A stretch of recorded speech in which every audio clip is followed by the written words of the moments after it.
இன்றைக்கி நம்ம இட்லி தோசைக்கு ஏற்ற மாதிரி ஈஸியான சூப்பரான தக்காளி சட்னி தான் இன்றைக்கி நம்ம பார்க்க போகிறோம். அதுக்கு 4 பங்கு வெங்காயம் எடுத்திங்கன்னா 3 பங்கு தக்காளி எடுங்க.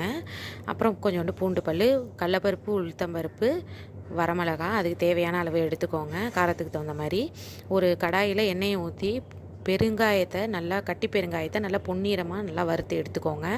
அடுத்தது நம்ம கடலப்பருப்பு உளுத்தம்பருப்பை போட்டு அதிலேயே நல்லா வறுத்து பொன்னிறமாக வறுத்து அதையும் தனியாக ஒரு பிளேட்டில் எண்ணெயை வடிகட்டி எடுத்து வச்சுக்கோங்க.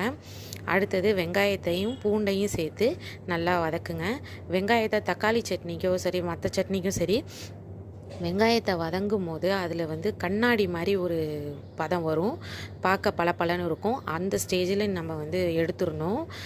இல்லைன்னா தக்காளி போட்டுருங்க. இந்த மாதிரி பளபளன்னு தெரியும். ரொம்பவும் வதங்கக்கூடாது தக்காளி சட்னிக்கு. இந்த மாதிரி வதக்கி எடுத்து செஞ்சிங்கன்னா தக்காளி சட்னி ரொம்ப டேஸ்ட்டாக இருக்கும்.